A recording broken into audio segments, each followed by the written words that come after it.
കാഴ്ചയുടെ ഒത്ത മധ്യത്തിലായി അത്ഭുതങ്ങൾ പ്രവർത്തിക്കുന്ന ഒരു കുരിശുണ്ട്. കുരിയച്ചന്റെ നടയെന്നും ഭ്രാന്തൻ കുരിശെന്നും കൂനം കുരിശെന്നും എന്നിങ്ങനെ പല വിശേഷണങ്ങൾ ഈ ഒരു കുരിശിനുണ്ട്. രാത്രിയെന്നോ പകലെന്നോ ഭേദമില്ലാതെ നിരവധി വിശ്വാസികളാണ് ഇങ്ങോട്ട് വരുന്നത്. നാനാമത വിശ്വാസികൾ ഈ കുരിശിന്റെ അത്ഭുതം തേടി ഇങ്ങോട്ട് എത്തിച്ചേരുന്നു. ഈ ഒരു കുരിശിന്റെ 371 തിരുനാളാണ് ഈ വരുന്ന സെപ്റ്റംബർ 6 മുതൽ 15 വരെ ഇവിടെ നടക്കുന്നത്. ചരിത്രം ഉറങ്ങിക്കിടക്കുന്ന ഈ ഒരു കുരിശിന്റെ കൂടുതൽ വിശേഷങ്ങളിലേക്ക് നമുക്ക് കടക്കാം.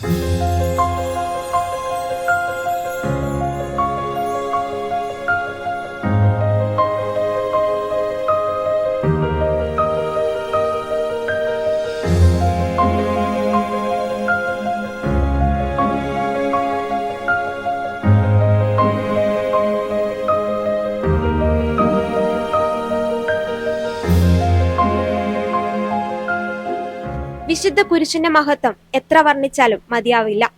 ഭ്രാന്തൻ കുരിശെന്നും കുരിയച്ചന്റെ നടയെന്നും കൂനം കുരിശെന്നും അറിയപ്പെടുന്ന വിശുദ്ധ കുരിശ് ഇതാണ്. ഇവിടെ വരുന്ന വിശ്വാസികൾ ഒരിക്കലും നിരാശരാകാറില്ല. ഈ ഒരു കുരിശടിയിൽ വന്ന് പ്രാർത്ഥിക്കുന്ന ഏതൊരാളുടെ ആഗ്രഹവും ദൈവം നടത്തിക്കൊടുക്കും എന്ന ഉത്തമ വിശ്വാസമുള്ളത് കൊണ്ടാണ് നിരവധി വിശ്വാസികൾ ഇങ്ങോട്ട് വരുന്നത്. ഈ ഒരു കുരിശിന്റെ ചരിത്രവും തിരുനാളുമായി ബന്ധപ്പെട്ട വിശേഷങ്ങളും നമുക്കറിയാം.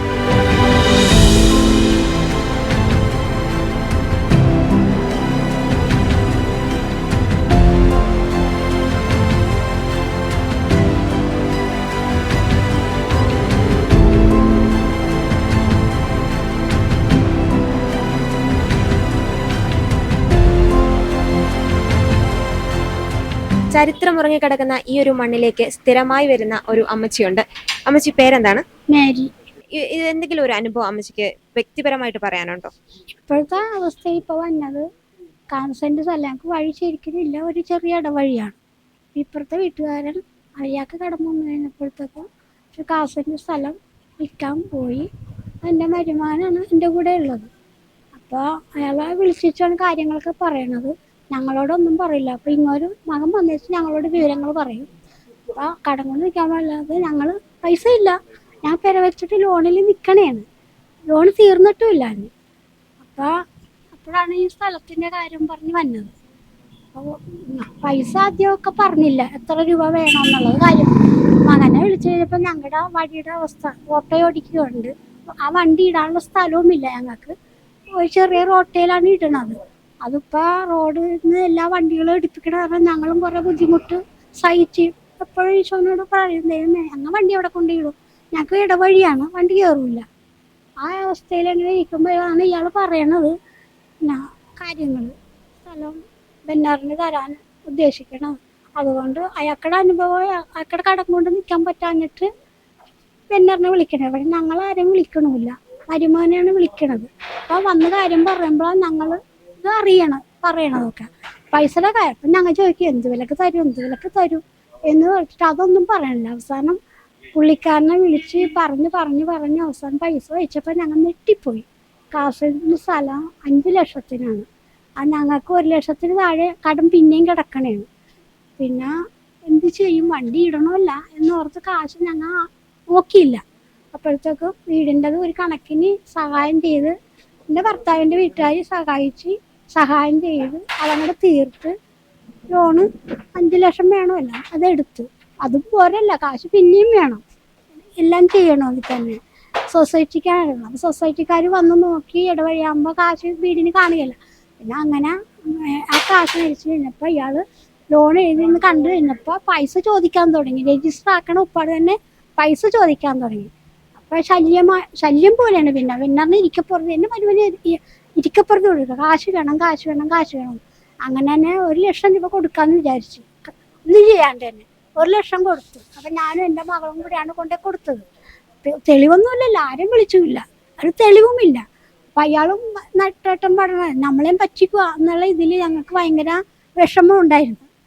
പിന്നെ എന്തെങ്കിലും ആകട്ടെ എന്നോർത്ത് കൊണ്ടേ കൊടുത്ത്.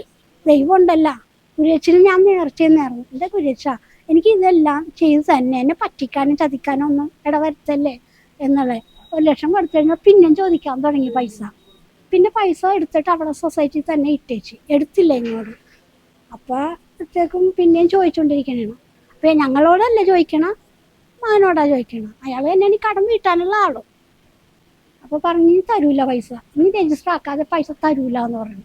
അങ്ങനെ പോണേന്ന്. അപ്പോൾ ഈ കാസൻ്റെ സ്ഥലം അയാൾക്കിടെ വേറെ പറമ്പ് എന്നാണ് മേടിച്ചേക്കുന്നത്. 2 ആധാരമാണ് അയക്കള. വീട് വെച്ചേക്കണ ഒരു പറമ്പ്, ഈ കാസൻ്റെ സ്ഥലം വേറെ. അതെനിക്ക് അറിയാമായിരുന്നു. അപ്പം അതുവരെ അങ്ങനെയൊക്കെയാണ് ചെയ്ത് വെച്ചേക്കണേന്ന് എനിക്കറിയാൻ പാടില്ല.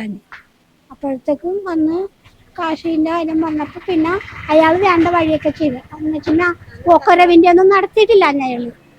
ആ സ്ഥലം പോക്കുവരവ് നടത്തിയിട്ടില്ല. പിന്നെ അതിൻ്റെ ഇടയ്ക്ക് അയാൾക്കുടെ വീട് 2 നില വീടാണ്. ആളുകൾ വന്ന് വിൽക്കാനുള്ള പ്ലാൻ ഇട്ട് വിൽക്കാൻ നോക്കി, ആരും നോക്കണില്ല. പണയത്തിന് കൊടുക്കാൻ നോക്കി, അതൊന്നും നടക്കണില്ല. പിന്നെ ഞങ്ങൾക്കും സങ്കടം തോന്നി. എന്താണെന്ന് വെച്ചാൽ ഞങ്ങൾ ഈ വീട് വെച്ചപ്പോഴത്തേക്ക് അവരുടെ പറമ്പിൽ നിന്ന്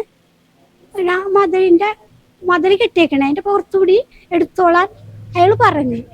അപ്പം ഞങ്ങൾക്ക് സന്തോഷം, കൂലിച്ചെലവ് കുറയുമല്ലോ എന്നോർത്ത് സന്തോഷമായി. അപ്പം അയാൾക്കടെ അപ്പനും അമ്മയെ സമ്മതിക്കണില്ല. നീ അങ്ങനെ ചെയ്തു തന്നെ വഴി ചോദിക്കും. അപ്പോൾ കച്ചവടം നടന്നോ അമ്മച്ചി? എന്നിട്ട് കച്ചവടമൊക്കെ നടന്നു, എല്ലാം നടന്നു, ഓക്കെ. എല്ലാം ഈ ഒരു കുരിശിന്റെ അനുഗ്രഹം കൊണ്ടാണെന്നാണ് വിചാരിക്കുന്നത്. ഞാൻ നേരത്തെ പറഞ്ഞ് കുരിയച്ച ശാശി പറയാണ്ട് വഴക്കിടാണ്ടും ഇത് നടത്തി തന്നെ. അങ്ങനെയാണ് ഞങ്ങളിപ്പോൾ മുടങ്ങാണ്ട് എല്ലാ ആഴ്ചയിലും ഇപ്പോൾ കുറച്ച് 1 മാസമായിട്ട് വന്നത്. അല്ലെങ്കിലും വിശ്വാസമൊക്കെയാണ് ഞങ്ങൾക്ക്, എനിക്ക് വിശ്വാസമാണ്. അപ്പം ഇതിൻ്റെ ആള് ഇത് തന്നെയാണ്.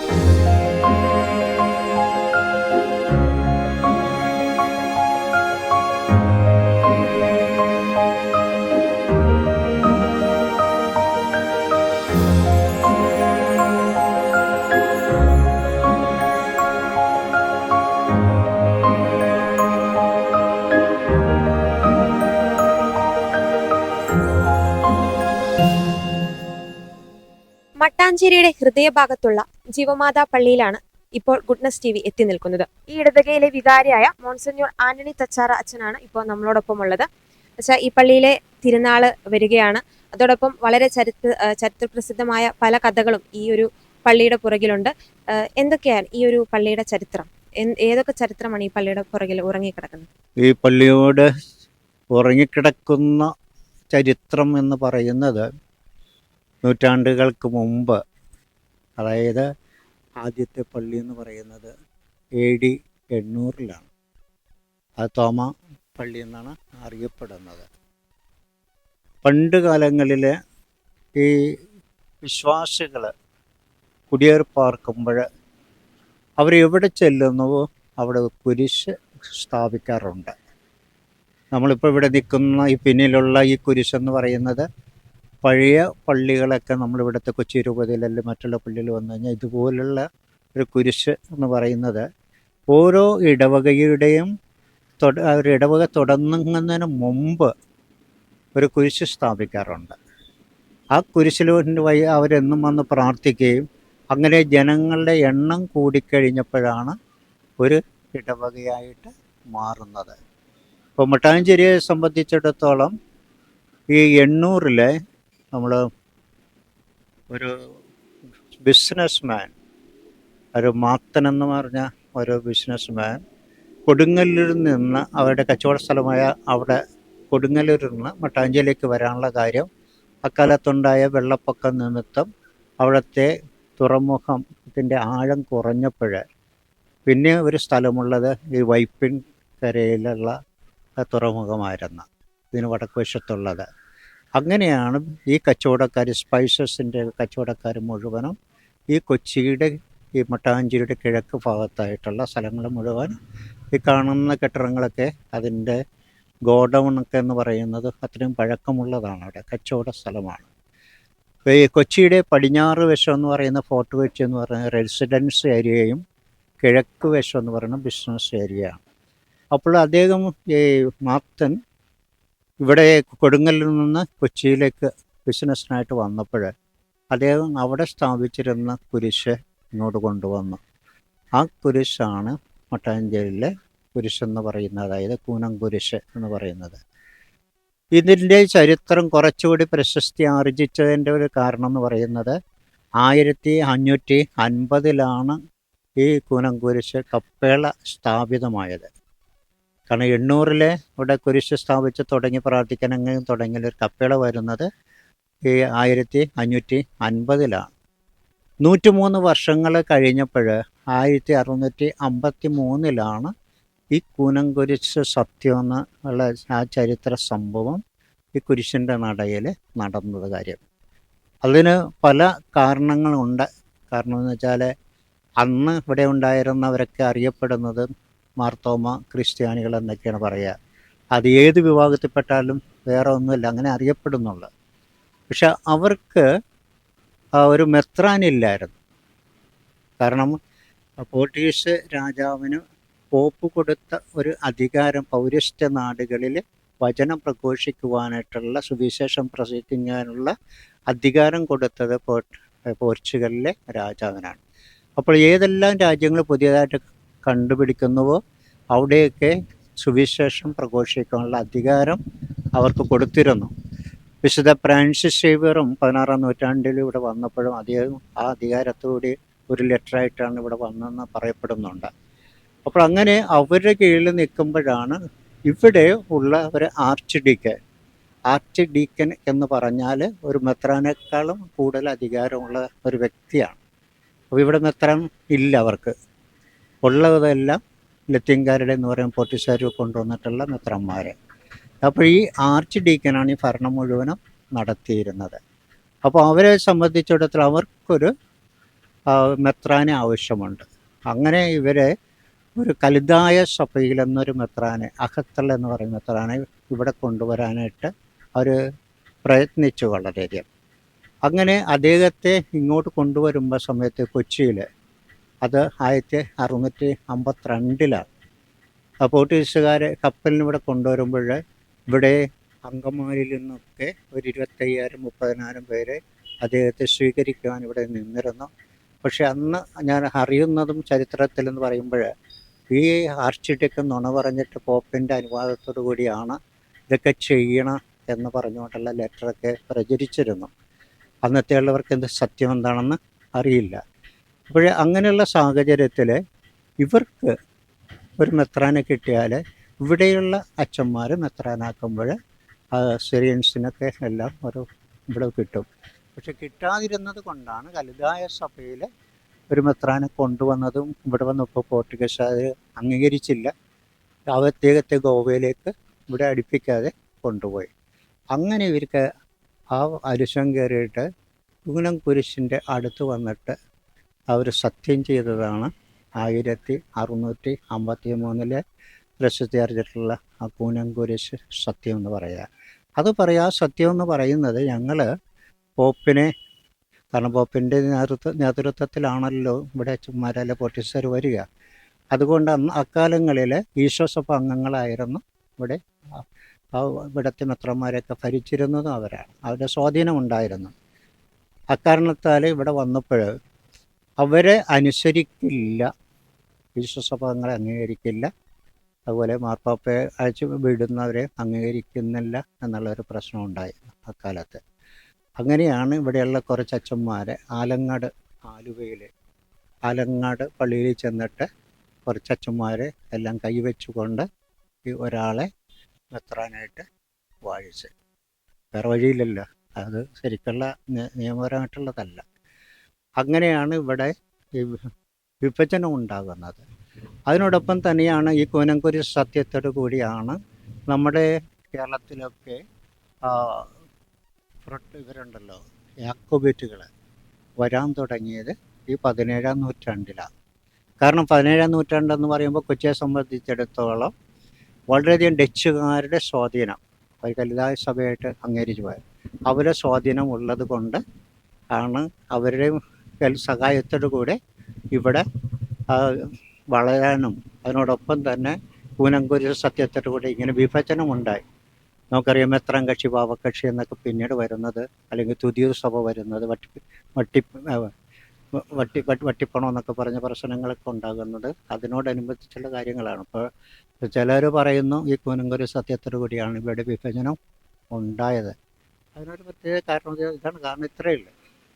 പിന്നെ ഇവിടെ ഈ തിരുനാൾ ഈ സെപ്റ്റംബർ 14-ാം തീയതിയാണ് കത്തോലിക്ക സഭയിൽ വിശുദ്ധ കുരിശിൻ്റെ മഹത്വീകരണ തിരുനാൾ ആഘോഷിക്കുക. അപ്പോൾ അതിനോടനുബന്ധിച്ചുള്ള ഒരു 10 ദിവസമാണ് ഈ പള്ളിയിൽ. ഇപ്പോൾ 371-ാമത്തെ തിരുനാളാണ് ഇവിടെ ഇതിപ്പോൾ ഈ വർഷം ആഘോഷിക്കുന്നത്. ഇതിൻ്റെ കുരിശിൻ്റെ മഹത്വം എന്തുമാത്രം ഉണ്ട് എന്ന് മനസ്സിലാക്കുന്നത് ഇവിടെ വരുന്ന വിശ്വാസികളുടെ അവിശ്വാസവും അനുഭവവുമാണ്. കാരണം നമ്മൾ വിശുദ്ധ പൗലോസ്ലീഹയാണെങ്കിൽ കൊരിന്ത്യക്കാരോട് പറഞ്ഞൊരു കാര്യം എന്ന് പറയുന്നത്, ഞാൻ ക്രൂശിതനായ യേശുവിനെ കുറിച്ചാണ് ഞാൻ പഠിപ്പിച്ചിട്ടുള്ളത്, ഞാൻ ചെയ്യുന്നത് തന്നെയാണ്. അതാണ് നമ്മൾ പലപ്പോഴും കാണുന്നത്. ഓരോരുത്തരും ഓരോ വിശുദ്ധന്മാരുടെ ജീവിതത്തിൽ ഫ്രാൻസിസ് ഇവരുടെ കയ്യിലാണെങ്കിൽ കുരിശുമായിട്ടാണ്. മിഷണറിമാർ പോകുമ്പോൾ കുരിശാണ്. അപ്പോൾ കുരിശാണ് എല്ലാ രക്ഷയുടെയും പ്രവർത്തനങ്ങളുടെയും ഒരു ഉറവിടം, രക്ഷയുടെ അടയാളം എന്നുള്ളതിൽ ഇവിടെ വരുന്നവർക്ക് ഈ തിരുനാളിന് മാത്രമല്ല, എല്ലാ ദിവസവും വിശ്വാസികളുടെ വരുന്നുണ്ട്. പ്രത്യേകിച്ച് എല്ലാ വെള്ളിയാഴ്ചകളിലും. ഒന്നാം വെള്ളിയാഴ്ചയാണ് ഏറ്റവും കൂടുതൽ വിശ്വാസികൾ രാവിലെ മുതൽ രാത്രി ഒരു 11-12 വരെ ഇവിടെ വരുന്നത്. ഏറ്റവും കൂടുതൽ ഒന്നാം വെള്ളിയാഴ്ചകൾ എല്ലാ മാസവും. പെരുന്നാളിനൊരു പ്രത്യേകത ഇല്ല. അപ്പോഴെല്ലാ വെള്ളിയാഴ്ച എന്ന് പറഞ്ഞ കർത്താവ് മരിച്ച ആ ഒരു ദിവസം ഇവിടെ വന്ന് പ്രാർത്ഥിക്കുമ്പോൾ അവർക്കൊരു ആശ്വാസം കിട്ടുന്നു. പലരും പറയുന്നൊരു കാര്യം, ഞങ്ങൾക്ക് അവിടെ വന്ന് നിശബ്ദതയിൽ ആ കുരിശിൻ്റെ തണലിൽ വന്ന് നിൽക്കുമ്പോൾ, മഹാത്മാഗാന്ധിയും കുരിശിൻ്റെ വത്തിക്കാനിൽ ചെന്നപ്പോൾ കുരിശിൻ്റെ അടുത്ത് വന്ന നാളിൽ പലതും പഠിച്ചത്. അപ്പോൾ അതുപോലെ ഇവിടെ വന്ന് പോകുന്നവർക്ക് ആശ്വാസത്തിൻ്റെ അനുഭവങ്ങളാണ് പറയാനായിട്ടുള്ളത്. ധാരാളം അനുഗ്രഹങ്ങൾ ജാതി മതഭേദമന്യേ എല്ലാവർക്കും ലഭിക്കുന്നുണ്ട്. ജാതിയൊന്നും നോക്കിയിട്ടല്ല. ഞങ്ങളിപ്പോൾ രാത്രിയൊക്കെ ചില വെള്ളിയാഴ്ച ദിവസം വരുമ്പോൾ ധാരാളം മറ്റു മതസ്ഥർ ഇവിടെ വന്ന് അവരുടെ ചോദിക്കുമ്പോൾ ഓരോരുത്തർക്കും ധാരാളം അനുഭവങ്ങൾ, വർഷങ്ങളായിട്ട് അനുഭവങ്ങൾ, അതുകൊണ്ട് മുടങ്ങാതെ വരുന്നവരെ ധാരാളം പേരുണ്ട്. അപ്പോൾ ഈ കുരിശിൻ്റെ മഹത്വം, അതായത് കൂനം കുരിശെന്ന് പറയുന്നത് ഈ പണ്ട് പറയുമ്പോൾ പോർച്ചുഗീസ് ഭാഷയിൽ ബ്രാൻഡ് എന്ന് പറഞ്ഞെന്നാൽ ഇവിടെയൊക്കെ ഉപയോഗിക്കുമ്പോഴും നമ്മൾ കോറിഡോറാണ്. അപ്പോഴന്ന് ചില ആൾക്കാരുടെ ചരിത്ര പുസ്തകത്തെ കാണുമ്പോൾ ഈ കോറിഡോറിൽ വെച്ച കുരിശ്, ചാപ്പലിനോടുള്ള, അതാണ്ട് ഭ്രാന്തൻ ക്രോച്ച് എന്ന് പറയുന്നത് കുരിശാണ്. പക്ഷേ പിന്നീടാണ് ഈ പേര് ഈ ബ്രാൻഡ് എന്ന് പറഞ്ഞാൽ പോർച്ചുഗീസ് ഭാഷയിൽ ചരിഞ്ഞതെന്നാണ്. അപ്പോഴേ ഇവർ കയറൊക്കെ വെച്ച് കെട്ടിയിട്ടാണല്ലോ സത്യം ചെയ്തത്, കൂനം കുരിശ് സത്യം. അങ്ങനെയാണ് ആ കുരിശ് ചാഞ്ഞെന്ന് പറയുമ്പോൾ പോർച്ചുഗീസുകാർ പറയുമ്പോൾ ആ ചരിഞ്ഞ കുരിശാണ്. ഈ ചരിഞ്ഞ കുരിശാണ് ഇത് ഭ്രാന്തൻ കുരിശ് പറഞ്ഞ് എങ്ങനെ വിശ്വാസം നൂറ്റാണ്ടുകൾ കഴിഞ്ഞപ്പോൾ അത് ഭ്രാന്തൻ കുരിശായിട്ട് മാറി. അത് വിശ്വാസത്തിനെതിരായിട്ട് നിൽക്കുന്നവരാണോ അല്ലെങ്കിൽ അങ്ങനെ പറഞ്ഞ് ലോപിച്ച് അങ്ങനെ ആയിത്തീർന്നതാണ്. അപ്പോൾ അതിനൊന്നും അർത്ഥമില്ല. പക്ഷേ ഇപ്പോഴും വരുമ്പോഴേ ചില ആൾക്കാർ പറയുന്നു, അവന് ഒന്നും കിട്ടിയില്ലെങ്കിൽ അവന് ഭ്രാന്തി പിടിച്ച് പോകണം എന്നുള്ളതാണ്. കർത്താവ് വന്ന അതിനല്ല, രക്ഷപ്പെടുത്താനാണ്. ഭ്രാന്തൊക്കെ ഉണ്ടാക്കാനോ രോഗം ഉണ്ടാക്കാനല്ല, അതെല്ലാം സൗഖ്യം നൽകാനാണ്. അപ്പോൾ ഇതാണ് ഈ ഭ്രാന്ത ക്രോച്ച് എന്ന് പറയുന്ന ചരിഞ്ഞ കുരിശെന്നും പറയാം. കോറിഡോറിൽ നിൽക്കുന്ന കുരിശാണ്. ആ ചരിഞ്ഞത് എങ്ങനെയാണെന്നുള്ളത് ഇപ്പോൾ കാലത്ത് ഇത് വെച്ച് വലിച്ചു കെട്ടിയപ്പോൾ പിടിച്ചുകൊണ്ട് അവരെ ഇതിനെക്കുറിച്ച് സത്യം ചെയ്തെന്നാണ് പറയുന്നത്.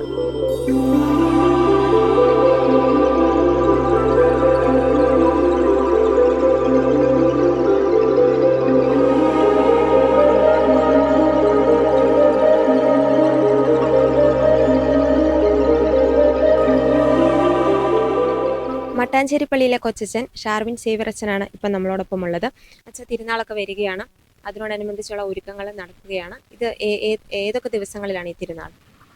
നമുക്ക് പ്രധാനമായിട്ടും കുരിശിൻ്റെ മഹത്വീകരണ തിരുനാളാണ്. അപ്പോൾ കുരിശിൻ്റെ മഹത്വീകരണ തിരുനാൾ സഭ ആചരിക്കുക സെപ്റ്റംബർ 14 തീയതിയാണ്. അപ്പോൾ നമ്മൾ തിരുനാളുടെ ആഘോഷിക്കുക സെപ്റ്റംബർ 14 ശേഷമുള്ള ഞായറാഴ്ച. അപ്പോൾ അതിന് മുമ്പുള്ള 10 ദിവസങ്ങൾ. അപ്പോൾ നമുക്ക് ഈ വർഷം 2024 തിരുനാൾ ആരംഭിക്കുക സെപ്റ്റംബർ 6 തീയതി വൈകുന്നേരം, വെള്ളിയാഴ്ചയാണ്, 1-ാം വെള്ളിയാഴ്ചയാണ്. അപ്പോൾ അന്ന് സെപ്റ്റംബർ 6 തീയതി വൈകിട്ട് 6 മണിക്ക് കൊടികയറ്റം. അപ്പോൾ രൂപത അഡ്മിനിസ്ട്രേറ്ററാണ് കൊടികയറ്റുക. അതിനുശേഷം 10 ദിവസവും എല്ലാ ദിവസവും രാവിലെ 10 മണിക്ക് കുർബാന നൊവേനയുമുണ്ട്. അതിനുശേഷം വൈകിട്ട് 6 മണിക്ക് ജപമാല, കുർബാന, നൊവേന. അങ്ങനെ 10 ദിവസങ്ങൾ കഴിഞ്ഞ് 15-ാം തീയതി രാവിലെയാണ്, ഞായറാഴ്ച രാവിലെയാണ് നമുക്ക് പ്രധാന തിരുനാൾ നമ്മൾ ആഘോഷിക്കുക. പിന്നീട് സെപ്റ്റംബർ 22-ാം തീയതി പിറ്റത്തെ ഞായറാഴ്ച 8-ാം ഇടമായിട്ട് നമ്മൾ ആഘോഷിക്കുന്നുണ്ട്. ഈ ഒരു പള്ളിയിൽ തിരുനാളിന് മാത്രമല്ല വെള്ളിയാഴ്ച ദിവസങ്ങളിലും ആൾക്കാർ വരുന്നുണ്ടെന്ന് പറഞ്ഞു. ജനങ്ങളുടെ ഈ ഒരു പള്ളിയിലോട്ടുള്ള വിശ്വാസം എങ്ങനെയാണ് ഈ പള്ളിയിലോട്ട് വരുന്നവർ? ഈ പള്ളിയിൽ നമ്മൾ പൊതുവേ പള്ളി എന്ന് പറയുമ്പോഴത്തേക്കും ക്രിസ്തുമത വിശ്വാസികളാണ് കൂടുതലും വരിക. പക്ഷേ ഇപ്പോൾ ഞാൻ വന്നിട്ട് ഒരു 10 മാസമായിട്ടുള്ളൂ ഈ പള്ളിയിൽ. അപ്പം എൻ്റെ ഓർഡിനേഷൻ കഴിഞ്ഞിട്ട് ഇപ്പോൾ ഏകദേശം 1.5 വർഷമായിട്ടുള്ളൂ. അപ്പോൾ എൻ്റെ 2ാമത്തെ പള്ളിയാണ്. അപ്പോൾ ഇവിടെ വന്നപ്പോഴത്തേക്ക് എനിക്ക് കാണാൻ സാധിച്ചത് ക്രിസ്ത്യാനികളെ പോലെ തന്നെ മറ്റു മതവിശ്വാസികളും കൂടുതലായിട്ട് വരുന്നുണ്ട്. അപ്പോൾ ഇതൊരിക്കലും നമ്മൾ പറഞ്ഞു വരുത്തിക്കുന്നില്ല ആരെയും, മറിച്ച് അവരുടെ വിശ്വാസമാണ്. കാരണം അവരുടെ അനുഭവത്തിൽ നിന്ന് വരിക. ഇപ്പോൾ വരുന്നവർ ഇപ്പോൾ കുമ്പസാരിപ്പിക്കുമ്പോഴാണെങ്കിലും അല്ലെങ്കിൽ സങ്കടങ്ങൾ പറയാൻ വരുന്നവരാണെങ്കിലും പ്രാർത്ഥിക്കാൻ വരുന്നവരാണെങ്കിലും ചിലപ്പോൾ ആദ്യത്തെ ആഴ്ചകൾ വന്ന് പിന്നീട് വന്നത് നന്ദി പറയാൻ വേണ്ടിയിട്ടാണ്. അപ്പോൾ വരുന്ന നല്ലൊരു ശതമാനം ആളുകളും നന്ദി പറയാൻ വേണ്ടിയിട്ട് വന്ന രീതിയിലാണ്.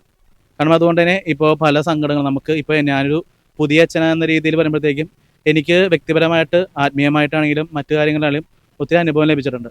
കാരണം ഇവിടുത്തെ ആളുകളുടെ, അതായത് നമ്മുടെ ഇടവകയിലോ അടുത്തുള്ളവരല്ല, ദൂരെ നിന്ന് പോലും ആളുകൾ വരുന്നുണ്ട്. ഒരിക്കലും നമ്മൾ പരസ്യം ചെയ്തിട്ടോ അങ്ങനെ ആളെ കൊണ്ടുവരുന്നതല്ല, മറിച്ച് പറയുന്നവർ. ഇപ്പോൾ ഒരാൾക്ക് അനുഭവം ഉണ്ടാകുമ്പോഴത്തേക്കും അയാൾ അടുത്ത ആളുടെ പറയും. അങ്ങനെ പറഞ്ഞു സ്പ്രെഡായി പറഞ്ഞു കേട്ട് ഒരാഴ്ച വന്നു, 2 ആഴ്ച വന്നു. പക്ഷെ പിന്നീട് അവർ 3ാമത്തെ വട്ടം വരുന്നത് അവർക്ക് സ്വന്തം അനുഭവം ഉണ്ടായിട്ടാണ്. അപ്പോൾ പലപ്പോഴും 2-3 വർഷങ്ങളായിട്ട് മുടങ്ങാതെ, അതായത് കൊറോണയ്ക്ക് ശേഷം മുടങ്ങാതെ വരുന്ന ഒത്തിരി പേരുണ്ട് എല്ലാ വെള്ളിയാഴ്ചകളിലും. പ്രധാനമായിട്ടും 1-ാം വെള്ളിയാഴ്ചയാണ് നമുക്ക് പ്രധാന ദിവസമായിട്ട് ആളുകൾ കൂടുന്ന ദിവസം. അന്നേ ദിവസം രാവിലെ 7:15 തൊട്ട് നമുക്ക് രാത്രി 11:30-12 മണി വരെയൊക്കെ നമുക്ക് ഇവിടെ ആളുകൾ വന്നുകൊണ്ടിരിക്കും.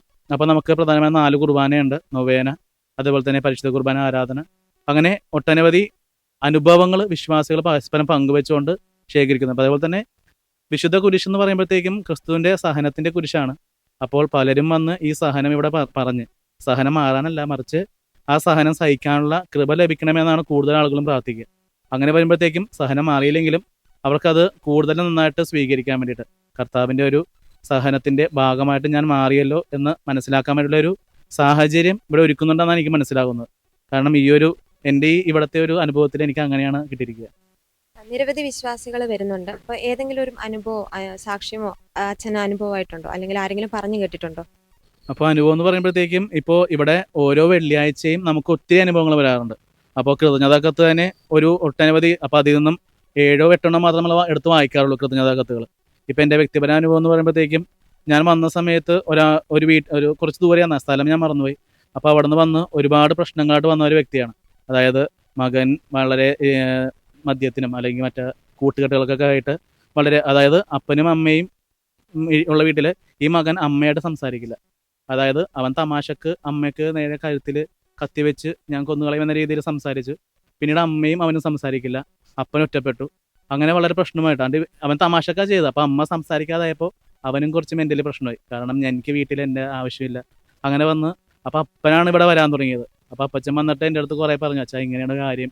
അപ്പോൾ ഇപ്പം ആരുടെ ഭാഗത്ത് നിൽക്കണം അപ്പച്ചനും സംശയമാണ്. അപ്പോഴത്തേക്കും അപ്പച്ചൻ, ഞാൻ പറഞ്ഞു ചേട്ടൻ പ്രാർത്ഥിക്കുക, നമുക്ക് പ്രാർത്ഥനയിൽ പരിഹരിക്കാൻ പറ്റൊന്നുമില്ലല്ലോ. അപ്പോൾ അങ്ങനെ വന്നപ്പോഴത്തേക്കും ഒരു മാസം കഴിഞ്ഞപ്പോഴത്തേക്കും അപ്പച്ചൻ തിരിച്ചു വന്നു. അപ്പോൾ ചോദിച്ചു അച്ഛൻ എന്നെ മനസ്സിലായെന്ന് വെച്ചാൽ. അപ്പോൾ നമുക്ക് എല്ലാ ആഴ്ചയും കാണുന്നതുകൊണ്ട് അത്ര അങ്ങോട്ട് പരിചയം. അപ്പോൾ പറഞ്ഞപ്പോൾ മനസ്സിലായി ഇങ്ങനെ സംഭവമാണ്. അപ്പോൾ പറഞ്ഞു അച്ഛാ, ഞാൻ ഇവിടുത്തെ എണ്ണ കൊണ്ടുപോയിട്ട് എൻ്റെ മോൻ അറിയാതെ തന്നെ അവൻ്റെ ഭക്ഷണത്തിൽ ഇട്ട് കൊടുത്തായിരുന്നു. അപ്പം അങ്ങനെ വന്നപ്പോഴത്തേക്കും അവന് മാറ്റം ഉണ്ടായി. ഇപ്പോൾ എൻ്റെ ഭാര്യയ്ക്കും പ്രശ്നമായിരുന്നു. മീൻസ് അമ്മക്കും ഇവൻ ഈ കഴുത്തിൽ കത്തി വെച്ചതിൻ്റെ ഒരു പേടിയും, അല്ലെങ്കിൽ എൻ്റെ മകൻ ഞാൻ പത്രത്തിൽ വായിക്കുന്ന പോലെയൊക്കെ എന്തെങ്കിലും ചെയ്യുന്ന പേടി അമ്മക്കുണ്ടായിരുന്നു. അപ്പോൾ പതുക്കെ ഇവൻ കുറച്ചും കൂടി നോർമലാകാൻ തുടങ്ങി, വീട്ടിലേക്ക് വന്നു. അങ്ങനെ വന്നപ്പോഴത്തേക്കും ആ ചേട്ടമ്പൻ അനുഭവം എന്ന് പറയുന്നത്, ഞാൻ പ്രാർത്ഥിച്ച് തുടങ്ങിയപ്പോൾ എനിക്ക് ഒരു വിശ്വാസമൊന്നും ഇല്ലായിരുന്നു. പക്ഷേ വീട്ടിലെ മാറ്റങ്ങൾ കണ്ടപ്പോഴത്തേക്കും ആ വിശ്വാസം എനിക്ക് കൂടുതൽ ഉറച്ചു. അപ്പോൾ അതുകൊണ്ട് തന്നെ ഇപ്പോൾ അമ്മയും മോനും സംസാരിക്കുന്നുണ്ട്, ഒന്നിച്ച് 3 പേരും ഭക്ഷണം കഴിക്കുന്നുണ്ട്, അവൻ പ്രാർത്ഥനയ്ക്ക് വരാൻ തുടങ്ങിയിട്ടുണ്ട്. അങ്ങനെ അനുഭവം പറയുന്നു. അപ്പോൾ ഇത് എനിക്ക് വളരെ ഞാൻ വന്ന ശേഷം എനിക്ക് കിട്ടിയ ഏറ്റവും നല്ലൊരു അനുഭവമായിട്ട് എനിക്ക് തോന്നുന്നുണ്ട്.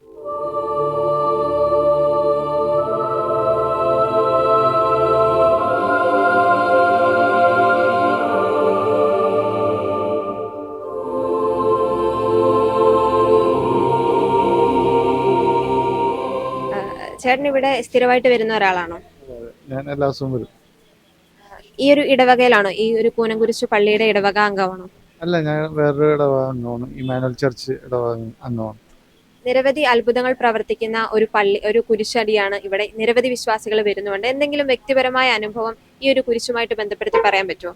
പ്രതിസന്ധി ഘട്ടങ്ങളിൽ ഇവിടെ വന്ന് നമ്മൾ പ്രാർത്ഥിച്ചു കഴിഞ്ഞാൽ അത് നമുക്ക് കിട്ടും എന്നുള്ളൊരു അനുഭവമുള്ള ആളാണ്. ഷാജി ചേട്ടനെ സംബന്ധിച്ചിടത്തോളം കുരിശടിയുമായിട്ട് കുടുംബ പാരമ്പര്യമായി ബന്ധമുണ്ട്. എന്താണ് ചേട്ടന്റെ ചരിത്രപരമായി ബന്ധം നോക്കുവാണെങ്കിൽ ഈ ഒരു പള്ളിയുമായിട്ട് എന്ത് ബന്ധമാണ് ചേട്ടനുള്ളത്? ഞങ്ങള് അപ്പൂപ്പന്മാരായിട്ടുള്ള ബന്ധമാണ്. കാരണന്മാരായിട്ട് ഇവിടെ പാരമ്പര്യമായിട്ട് ഇവിടെ ഞങ്ങൾ ഈ കുരിശടി ഞങ്ങളെ നോക്കിക്കൊണ്ടിരിക്കുക. ഇവിടുത്തെ കാര്യങ്ങളൊക്കെ ഞങ്ങളെ നോക്കിക്കൊണ്ടിരിക്കുക. കൊച്ചി രൂപതയുടെ കീഴിലാണ് പള്ളി നിൽക്കുന്നത്. പണ്ട് കുഞ്ഞുകുരി സത്യ നടന്നതിന് ശേഷം ഇത് കൊച്ചി രൂപതയുടെ കീഴിലായത്. അതിനുശേഷം ഞങ്ങളെ നോക്കിക്കൊണ്ടിരിക്കണം. പിന്നെ ഇവിടെ വെള്ളിയാഴ്ച ദിവസമാണ് ഇവിടെ പ്രധാനപ്പെട്ട ദിവസം. വെള്ളിയാഴ്ച ദിവസമാണ് കുരിശിൻ്റെ ദിവസമായിട്ട് പ്രധാന വെള്ളിയാഴ്ചയാണ്. അപ്പോൾ ആ വെള്ളിയാഴ്ച ദിവസങ്ങളിൽ ഒരുപാട് അനുഭവങ്ങളുള്ള ആൾക്കാരെ ഞാൻ കാണാറുണ്ട്. കളവേഴ്സുകളും അങ്ങനെ പലതും. എനിക്ക് ഒരുപാട് അനുഭവങ്ങൾ ഉണ്ടായിട്ടുണ്ട് വെള്ളിയാഴ്ച ദിവസങ്ങളിൽ. അപ്പം ഞാൻ തന്നെ സ്ഥലത്തേക്ക് ഒരു കല്യാണം വീട്ടിൽ പോയി ചെന്നപ്പോൾ ഇവിടെ മുമ്പിരുന്ന ഒരു അച്ഛൻ്റെ അനിയൻ്റെ കല്യാണത്തിൽ പോകാം. അപ്പോൾ അവിടെ വെച്ചിട്ട് ഒരു ഫാമിലിയുടെ മാല പോയി അവിടെ പള്ളിയിൽ വെച്ചിട്ട്.